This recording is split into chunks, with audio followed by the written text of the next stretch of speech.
Depending on which statement from Valve you believe, the Steam Machine is coming out in less than 3 months, and Valve says you can install whatever operating system you want on it. Their words are, it's your hardware. Who are we to tell you how to use it? And that's one of the things that I really think sets Valve apart from other companies, the openness. They treat the customer like an adult. They encourage you to crack open your Steam Deck and swap out the hard drive. They even put out a video walking you through the internals, how to navigate the different boards in case you want to modify it or repair it if something goes sideways. So according to Valve, you can do whatever you want with this thing.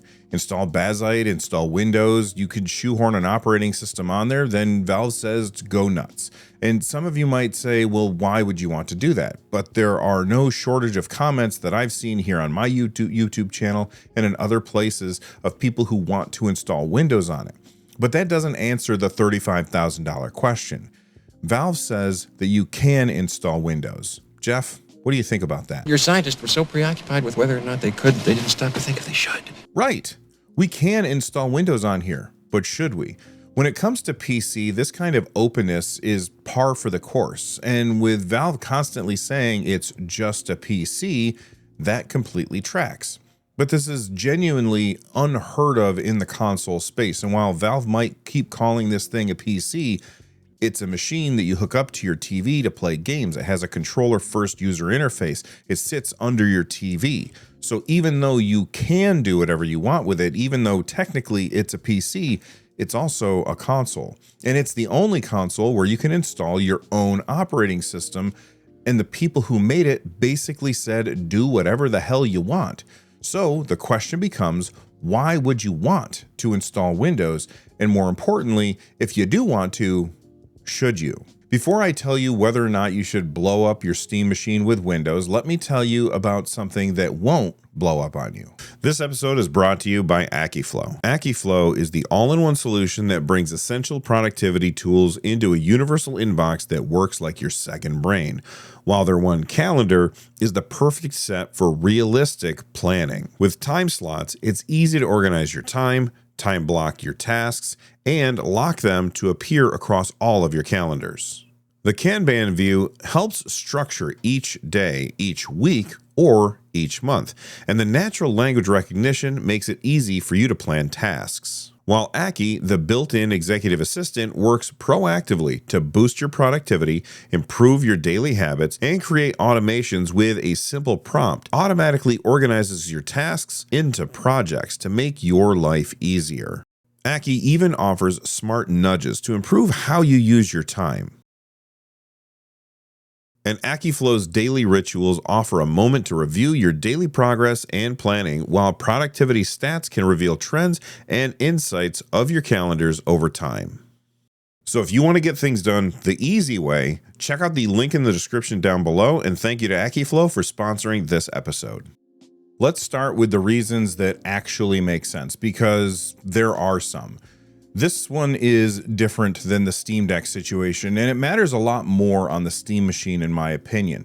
On the Steam Deck, you're playing on a small screen, and personally, I'm not really interested in playing many competitive games on such a small screen. So if that kind of game won't run on Steam Deck, then I just move on. However, on the Steam machine, you're potentially at a desk or in front of a big TV, and if your squad shooter of choice hard locks you out because of kernel-level anti-cheat that won't run on Linux, that's a real problem. Some of the biggest multiplayer games, heck, some of the biggest games on the planet still won't work on SteamOS. And that's not a knock on Valve, it's just where things happen to stand right now. Then there's DRM. There are some titles that will flat out refuse to launch on Linux due to DRM compatibility. Denuvo has gotten better, but it's not perfect. And there are edge cases where Windows is just, it turns out to be the path of least resistance.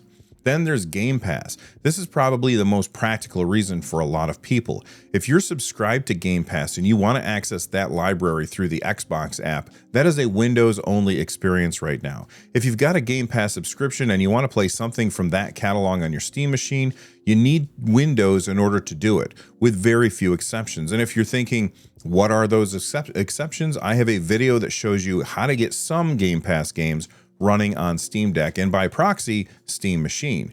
But most Game Pass games, They just won't work on Steam Machine or Steam Deck, and that's when you might want to use Windows. Here's where things start to fall apart for the Windows crowd, and I want to be fair about this. I'm not just dunking on Windows for the sake of it. Some of these are real, practical problems that Valve currently doesn't have an answer to. Games tend to run worse. This has been documented consistently. Games tend to run slower and just less consistently well under Windows than they do under SteamOS on the same exact hardware. There's no reason to expect that the Steam machine would be any different.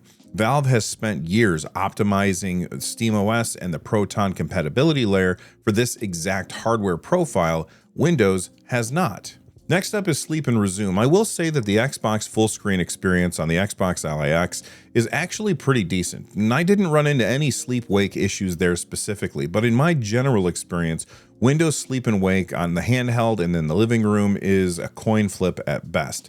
The other side of that coin, SteamOS just works, so why would you trade that away? Another one is the UI. The Xbox full screen experience is definitely better than Windows, no question. If you're hooking this thing up to a desk monitor instead of a TV, then maybe you don't care as much about that. But if you're using it as a living room machine, which is kind of the whole point of this hardware, SteamOS's big picture runs circles around Windows. It's snappier, it's cleaner, it's built exactly for this use case, and I hate having to pick up my mouse for anything. You know the quick access menu, the little 3-dot button on your Steam Deck that pops up the overlay where you can tweak TDP settings, refresh rate, fan curve, all of that stuff? Say goodbye to it. That's a SteamOS specific feature, and it doesn't exist on Windows. You'll be hunting through third-party tools and workarounds to get any kind of hardware level control back in your hands. Also, if you're installing Windows on Steam Machine, you're going to be on your own for drivers. Wi-Fi, Bluetooth, audio, you're installing all of that stuff yourself if it even exists. With SteamOS, that is handled. With Windows, you are doing tech support on your own on your living room PC before you can even boot up a game. I don't think I need to spend a whole lot of time on this one. We've all been there. Update at the worst possible time with Windows updates. There's a reboot required, and then your game night turned into a 15-minute waiting room while new shaders are compiled.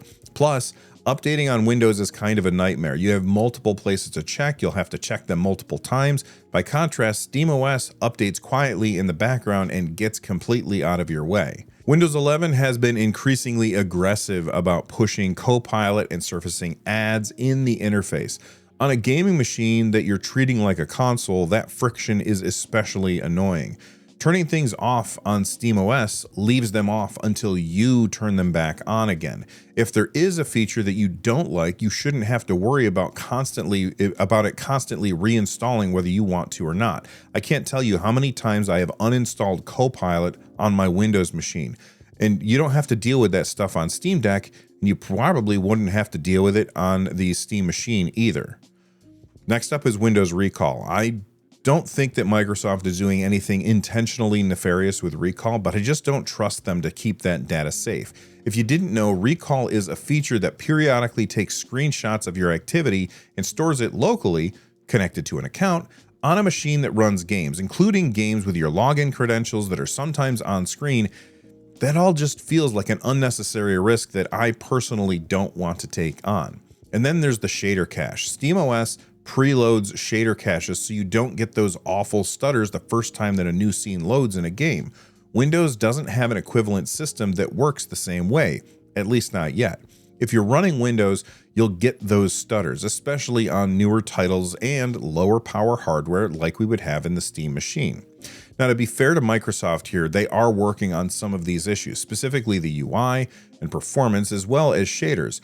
The first that we've seen from that is from the Xbox Ally X, and that shipped with the Xbox full screen experience. And then just recently, Microsoft announced at GDC that they were turning that into what they're now calling the Xbox mode on Windows, which is coming next month. So I decided to install Windows on my Linux living room PC That way I could test out Microsoft's solution when it comes out in April. So subscribe for that if you want to check that out, and set notifications to all if you want to make sure that you don't miss it. But here's where I land on this. The fact that Valve allows you to install Windows is genuinely great. It's a principled stance on customer ownership that I respect. But just because you can doesn't mean that you should. If you need anti-cheat access for a specific game, or if Game Pass is essential to your setup, then yeah, Windows might be worth the trade-off. But for most people using a Steam machine the way that it's intended, you'd be giving up a lot of the things that actually make the hardware sing, just to get back on an operating system that it wasn't designed for. SteamOS is the answer for me. Valve built it that way on purpose.